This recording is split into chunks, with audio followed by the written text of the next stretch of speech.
Good evening सभी students को। आप सभी का हमारे ईटी एकेडमी के प्लेटफॉर्म पे स्वागत है। तो आइए अपने नेक्स्ट वाले करंट अफेयर्स की सीरीज पे आते हैं। कल आप लोगों ने काफ़ी ज़्यादा पसंद किया, काफ़ी अच्छा लगा कि आप लोगों को सीरीज़ बहुत अच्छा लगा। ठीक है, तो आइए हम आगे स्टार्ट करते हैं, आगे चलते हैं। मैं आप लोग को ना एक चीज़ रिकमेंड करना चाहती हूँ, आप लोग प्लीज़ डे 1 से ज़रूर एक बार इसको पढ़ के देखिएगा और फिर मार्केट में जितनी बुक्स है ना, जो भी करंट अफेयर्स की बुक्स रहती है, अगर आपको एक बार मिलाना हो ना तो आप मिला लेना। आप देखोगे सारी चीज़ में रिपीटेशन हो रहा है। ठीक है, और अभी तो बाकी है ना, हमारा आज कौन सा डे है, डे 36 है। अभी 14 डेज का और करवाना है मुझे आप लोगों को, ताकि डे 50 तक जो हम टारगेट लेके चले थे वो टारगेट क्या हो जाए, तो कंप्लीट हो जाए। ओके, तो आइए स्टार्ट करते हैं। आज की भी जो न्यूज़ है ना, बहुत ज़्यादा इंपॉर्टेंट न्यूज़ है। तो फर्स्ट न्यूज़ क्या है उसको हम देखेंगे। हालांकि कल मैंने ये शॉर्ट्स में आप लोगों से क्वेश्चन भी किया था और सारे स्टूडेंट्स ने सही आंसर किया है। तो देखिए, केरल के विषय में देखोगे ना, तो हाल ही में केरल की जो राज्य विधानसभा है, ठीक है, उन्होंने सर्वसम्मति से प्रस्ताव को पारित किया है। क्या प्रस्ताव को पारित किया है? उन लोगों ने बोला नहीं कि हम राज्य का नाम चेंज करेंगे। तो वहां की जो विधानसभा है, केरला की विधानसभा, उनमें तो सहमति बन गई है कि अच्छा चलो कोई दिक्कत नहीं है, आप हम लोग नाम चेंज कर सकते हैं। बट अभी ये ना फाइनलाइज नहीं हुआ है, बस विधानसभा के द्वारा क्या हुआ है, इस प्रस्ताव को सर्वसम्मति से पास किया गया है। और देखिए कि ये लोग क्या सोच रहे हैं नाम रखने का केरला का, तो केरलम रखने का सोच रहे हैं। ठीक है, क्या रखने का सोच रहे हैं, तो केरलम रखने का सोच रहे हैं। अब आप सोचोगे कि मैम प्रश्न कैसे बनेगा इससे, तो पता है प्रश्न कैसे बनेगा, वो आपसे ऐसे पूछ सकते हैं कि बताइए हाल ही में किस राज्य की विधानसभा ने अपने राज्य का नाम परिवर्तित करने के लिए सर्वसम्मति से प्रस्ताव को पारित किया है। तो अगर आपको पता होगा कि केरला, तभी तो आप केरला सही आंसर टिक लगा पाओगे। ठीक है, तो इसको याद रख लेना है। और ये प्रस्ताव कब पारित किया गया था, तो 9 अगस्त 2023 को केरला विधानसभा में। नेक्स्ट है राजस्थान क्यों चर्चा में? देखिए, राजस्थान जो है, एक तो उसने स्वास्थ्य के अधिकार को दिया। ठीक है, स्वास्थ्य के अधिकार को लागू करने वाला भारत का पहला राज्य बन गया है। अधिवक्ता संरक्षण को लागू करने वाला भारत का पहला राज्य बन गया है। अब क्यों राजस्थान चर्चा में, मतलब आज के क्लास में क्यों चर्चा में है? क्योंकि ये गिग श्रमिक समझते क्या होते हैं? गिग श्रमिक होता है ना कि जो ऑनलाइन कंपनी होती है उनके साथ डिलीवरी से जुड़े जो कर्मचारी होते हैं उनको क्या बोलते हैं हम? उनको बोलते हैं गिग कर्मचारी। ठीक है, तो अब ये टर्म समझ में आ गया। अब आप देखो कि जो गिग श्रमिक है उनको सामाजिक सुरक्षा प्रदान करने के लिए, उनको सोशल सिक्योरिटी देने के लिए विधानसभा में अधिनियम पारित करने वाला भारत का पहला राज्य बन गया। अब देखो कितना ज्यादा काम कर रही है राजस्थान। जो गिग श्रमिक है उनको एक सामाजिक सुरक्षा मिल सके, इसलिए वहां की विधानसभा ने एक प्रस्ताव को पारित किया है। कहां की विधानसभा ने? तो राजस्थान के। और इस अधिनियम का नाम क्या है? तो राजस्थान प्लेटफॉर्म आधारित गिग श्रमिक अधिनियम 2023। देखो ये तो नहीं पूछा जाएगा, बट ये पूछने के चांसेस हैं। ठीक है, अगर प्रश्न बनेंगे तो यही बनेंगे कि गिग श्रमिकों को सामाजिक सुरक्षा प्रदान करने वाला भारत का कौन सा पहला राज्य बन गया है। तो कौन सा पहला राज्य है? तो वो है आपका राजस्थान। केरला के बारे में अगर आप एक बार रिवाइज करोगे पीछे से कि केरला क्यों चर्चा में है, तो मैं आपको काउंट करवाती हूँ। ठीक है, अभी थोड़ा सा ही देखेंगे, बाद में आप लोग के लिए एक सरप्राइज है। ठीक है, अभी नहीं, ठीक है, कुछ दिनों के बाद मिलेगा, वो एग्जाम के जस्ट 5-6 दिन पहले का वो सरप्राइज होगा। तो क्या बोलते हैं केरला के बारे में देखोगे तो जल बजट लाने वाला केरला भारत का पहला राज्य है। केरला में ही एक वायनाड जिला है, वो ODF प्लस घोषित होने वाला भारत का प्रथम जिला है। वायनाड जिला ही जो कि केरला में है, सभी जनजातियों को बुनियादी दस्तावेज प्रदान करने वाला भी पहला जिला जो है वो केरला का ही है, वायनाड। और देखोगे कोल्लम, पहला संविधान साक्षर जिला। धर्मदम जो है वो पहला पूर्ण पुस्तकालय निर्वाचन क्षेत्र घोषित हुआ है। और हम क्या देखेंगे केरला के बारे में, तो केरला की जो कैपिटल है तिरुवनंतपुरम, वहां पे पांडुलिपि संग्रहालय जो है वो ओपन किया जा रहा है, विश्व का सबसे बड़ा। सेकेंड थिंग देखेंगे कि डिजिटल साइंस पार्क का भी इनॉग्रेशन किया जा रहा है। कहाँ पे? तो केरला में किया जा रहा है। तो इसी तरीके से बहुत सारे न्यूज़ जो है जिसको लेके केरला जो था वो चर्चा में था। मनरेगा के लिए कल्याण कोष स्टैब्लिश करने वाला पहला राज्य कौन बना है, तो केरल बना है। तो हमने दो न्यूज को देख लिया, अब तीसरे न्यूज पे आते हैं। तीसरा न्यूज है हमारा विरासत वृक्ष अंगीकरण योजना। ये जो विरासत वृक्ष अंगीकरण योजना है ना ये किसके द्वारा लाया गया है, तो ये लाया गया है यूपी गवर्नमेंट के द्वारा। किसके द्वारा, तो यूपी सरकार के द्वारा लाया गया है। ये योजना क्या है ना कि इसने सभी मतलब यूपी सरकार ने सभी 75 जिलों में 948 विरासत वृक्षों को सौंदर्यीकरण के लिए ये योजना को लेके आए हैं। ठीक है, कौन, तो यूपी गवर्नमेंट। अब देखो ये बहुत ही वीवीआई है जो नेक्स्ट टॉपिक में पढ़ाने जा रही हूँ, इसको ध्यान से देखिएगा। हालांकि आप लोग न्यूज़ देखते होंगे तो आपको पता होगा ये चीज़। इंडिया का बहुत चर्चा देख रहे थे ना, बाद में बीच में न्यूज़ में बहुत इंडिया चर्चा में आ रहा था। तो ये इंडिया क्या है ना कि हमारे यहाँ जो 26 विपक्षी दल है ना, उन्होंने 2024 में जो लोकसभा का आम चुनाव होने वाला है उसमें एनडीए का मुकाबला करने के लिए इंडिया का गठन किया है। ठीक है, किस चीज का गठन किया है, तो 26 विपक्षी दल। देखिए वो आपसे ना फिगर भी पूछ सकते हैं, मतलब कि पूछ सकते हैं कितने विपक्षी दल के द्वारा जो है एनडीए से मुकाबला करने के लिए 2024 में जो आम चुनाव होने वाले हैं, तो उन्होंने इंडिया का गठन किया है। तो 26 याद रखना, 26 विपक्षी पार्टी है। अब ये जो इंडिया का गठन किया गया वो कब हुआ, तो 17 से 18 जुलाई 2023 को। चांसेस यहाँ पर ये भी है कि वो इसका विस्तृत रूप पूछ सकते हैं, फुल फॉर्म पूछ सकते हैं। किसका, तो इंडिया का फुल फॉर्म क्या है, Indian national development inclusive alliance. क्या है नाम, इंडिया का फुल फॉर्म क्या है, विस्तृत रूप क्या है, Indian national development inclusive alliance. ठीक, नेक्स्ट है कि नए सिविल इंक्लेव। ठीक है, ये क्यों चर्चा में है, तो इसको देखिएगा नए सिविल इंक्लेव को, कि बिहार राज्य ने हवाई अड्डों पर नए सिविल एनक्लेव के निर्माण के लिए, ठीक है, भारतीय विमानपत्तनम प्राधिकरण के साथ क्या किया है, तो समझौता किया है। तो किसने विमान प्राधिकरण के साथ समझौता किया है, किस राज्य ने, तो बिहार ने। अब क्या होगा ना, हमारा जो दरभंगा एयरपोर्ट है और पूर्णिया एयरपोर्ट है उस पे सिविल एनक्लेव जो है वो क्या किए जाएंगे, तो बनाए जाएंगे। तो कहाँ कहाँ याद रखना है, दरभंगा और पूर्णिया। अब है ना हमारे यहाँ पूर्णिया में नया एयरपोर्ट बन रहा है, सबको पता है ना, ये करेंट की न्यूज थी। अब नेक्स्ट न्यूज है कि अमृत जनरेशन अभियान नए भारत के सपने। ये जो है ना एक अभियान है, क्या है अभियान का नाम, अमृत जनरेशन अभियान नए भारत के सपने। इसमें क्या है ना कि ये किसके द्वारा शुरू किया गया है, तो मेटा इंडिया और महिला और बाल विकास मंत्रालय के द्वारा इसको स्टार्ट किया गया है। किसको, तो आपके अमृत जनरेशन अभियान नए भारत के सपने। नेक्स्ट न्यूज है कि अंतरराष्ट्रीय ग्रीन एप्पल पुरस्कार। ये जो पुरस्कार है ना, ये तेलंगाना राज्य की 5 इमारतों और संरचनाओं की सुंदर इमारतों के लिए इसका चयन किया गया है। तो अंतरराष्ट्रीय जो ग्रीन एप्पल पुरस्कार है उसके लिए किसका चयन किया गया है, किस राज्य का, तो उसके लिए चयन किया गया है तेलंगाना का।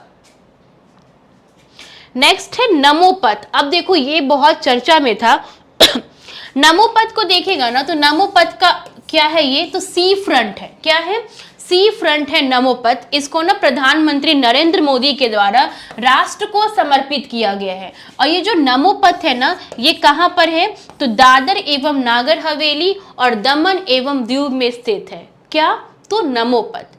याद हो गया ना नमोपथ क्या है, तो ये सी फ्रंट है। इसको पीएम मोदी ने क्या किया है, राष्ट्र को समर्पित किया है। और ये कहां पर अवस्थित है, तो दमन और दीव और नागर हवेली में ये अवस्थित है। नेक्स्ट न्यूज है सक्षम। सक्षम का जो शुभारंभ किया गया है, इसको प्रारंभ किया गया है, किसके द्वारा किया गया है, तो केंद्रीय स्वास्थ्य एवं परिवार कल्याण मंत्रालय के द्वारा। किसने स्टार्ट किया है सक्षम को, तो केंद्रीय स्वास्थ्य और परिवार कल्याण मंत्रालय जो है उनके द्वारा सक्षम पहल को स्टार्ट किया गया है। इसका जो पूर्ण रूप है वो क्या है, तो stimulating advanced knowledge for sustainable health management. क्या है सक्षम का विस्तृत रूप, तो इसका विस्तृत रूप है stimulating advanced knowledge for sustainable health management. अब है रैपिड एक्स। रैपिड एक्स क्या है? तो ये भारत की पहली सेमी हाई स्पीड क्षेत्रीय रैपिड परिवहन प्रणाली है। तो आपसे प्रश्न पूछा जा सकता है, कैसे प्रश्न पूछेंगे वो? तो देखिए ऐसे पूछेंगे वो कि बताइए भारत की पहली सेमी हाई स्पीड क्षेत्रीय रैपिड परिवहन प्रणाली का नाम क्या है? तो क्या है नाम? उसका नाम है रैपिड एक्स। और इसका संचालन जो है दिल्ली मेरठ के मध्य होगा। जो रैपिड एक्स है उसका जो संचालन होगा किसके किसके मध्य होगा? तो दिल्ली से मेरठ के मध्य होगा। भारत का पहला केबल स्टेट रेल ब्रिज, ठीक है, अगर भारत के पहला केबल स्टेट रेल ब्रिज देखोगे आप तो ये कहां पर बना है?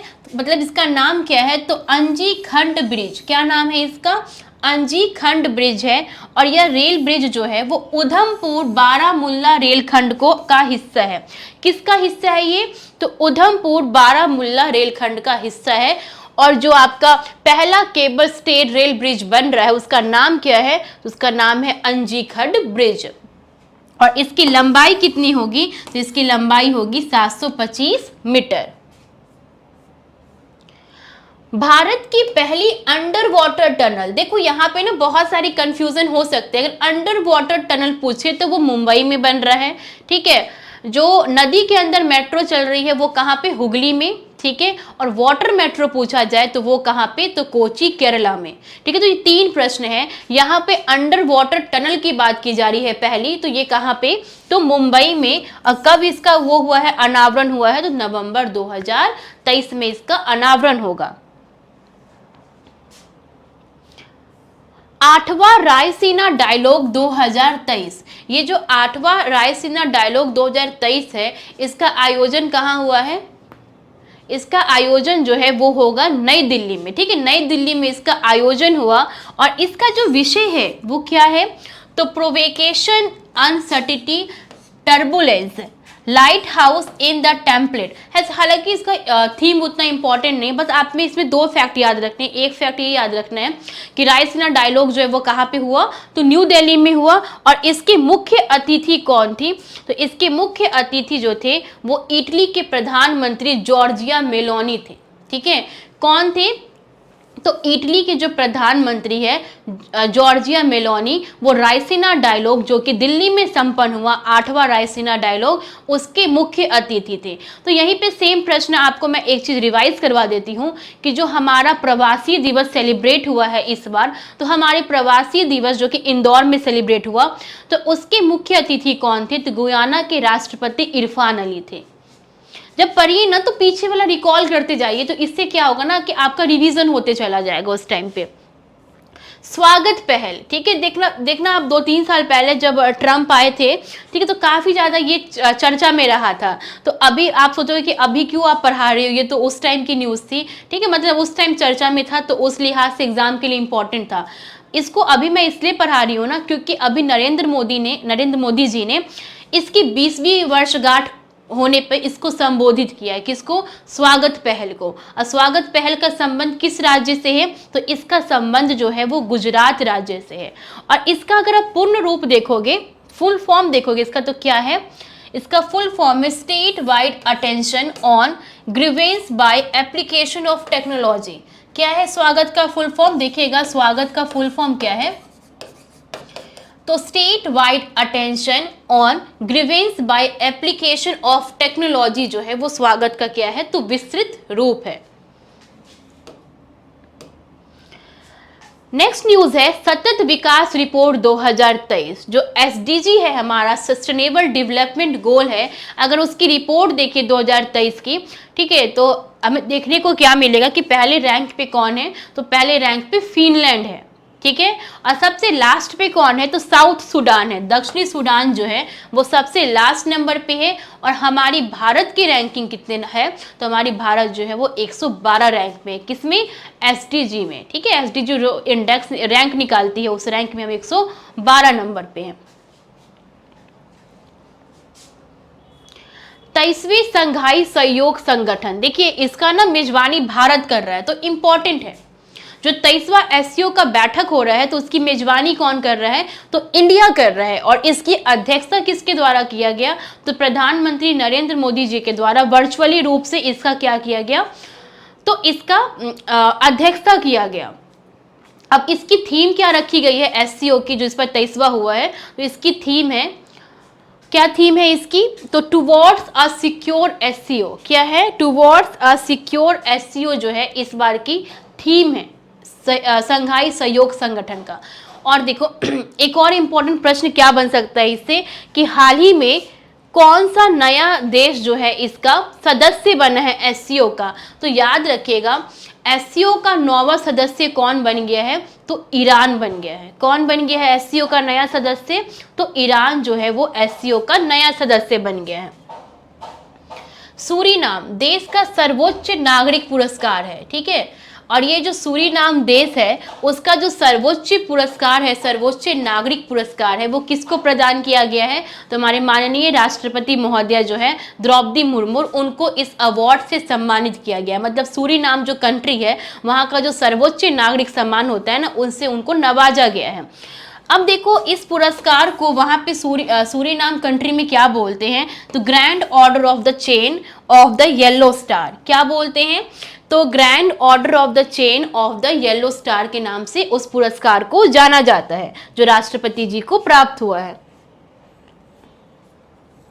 संयुक्त राष्ट्र सुरक्षा परिषद, ये क्यों देख रहे हैं हम, इसलिए देख रहे हैं ना क्योंकि इस परिषद के गैर अस्थायी सदस्य जो होते हैं उनके रूप में 6 जून 2023 को 5 देशों का चुनाव किया गया। मतलब गैर अस्थायी सदस्य के लिए सिलेक्ट होते हैं ना, इलेक्शंस होता है, तो 6 जून को इलेक्शंस हुए थे जिसमें 5 कंट्री का चुनाव हुआ है। कौन कौन से 5 कंट्री हैं तो अल्जीरिया है, गुयाना है, दक्षिण कोरिया है, सियरा लियोन है और स्लोवेनिया है। फिर से एक बार देखिएगा, अल्जीरिया है, गुयाना है, दक्षिण कोरिया, सियरा लियोन और स्लोवेनिया है। कब चुनाव हुआ है इनका गैर अस्थायी सदस्य के रूप में, तो 6 जून 2023 को। अब देखो ये जो 5 देश है ना, वो किन 5 देशों का स्थान ग्रहण कर रहे हैं, तो ये कर रहे हैं अल्बानिया का, ब्राजील का, गैबन का, घाना का और यूएई का। मतलब इससे पहले ये 5 जो थे वो गैर स्थायी सदस्य के तौर पे सिलेक्ट होके गए थे, बट अभी जो इलेक्शंस हुए 6 जून को, तो उसके बाद वो 5 कंट्री क्या हुए हैं, इन 5 कंट्री का स्थान लिए हैं। नेक्स्ट न्यूज है कि वैश्विक लैंगिक अंतराल सूचकांक 2023।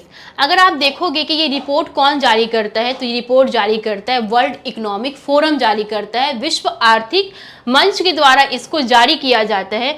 इसमें 146 देश शामिल है, किसमें, तो लैंगिक अंतराल रिपोर्ट में। और इसमें फर्स्ट रैंक पे कौन है, तो इसमें फर्स्ट रैंक पे है आइसलैंड।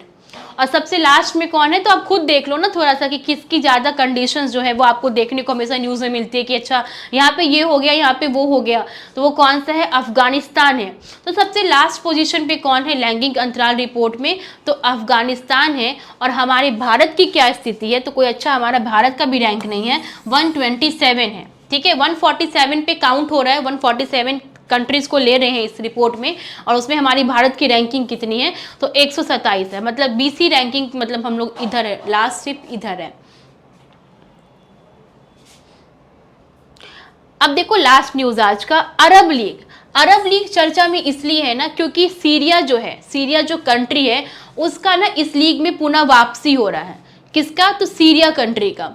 और तो आप सोचोगे कि क्यों वापसी हो रहा है, क्या पहले से नहीं था इसमें, क्या पहले से था, बट इसको ना क्या किया, 2011 में इसकी सदस्यता को निलंबित कर दिया गया था, ठीक है, मतलब इसको ना हटा दिया गया था। कुछ उस टाइम पे सीन्स ऐसे बने थे, कुछ सिनेरियो ऐसा बना था कि सीरिया को अरब लीग से ना रिमूव कर दिया गया था। कब, in the year of 2011, but इसको वापस से मई 2023 में अरब लीग का मेंबर बनाया जा रहा है सीरिया को।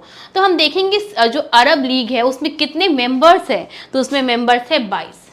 कितने मेंबर्स हैं, तो 22 है। तो आपके जो टॉप 20 करंट अफेयर्स है वो समाप्त हुए, ठीक है। तो आप लोग कमेंट करके जरूर बताइए कि आज का सेशन आप लोग को कैसा लगा। फिर मिलेंगे नेक्स्ट डे नेक्स्ट टॉपिक के साथ, तब तक आप पूरी रिवाइज कीजिए, ठीक है। Thank you, bye.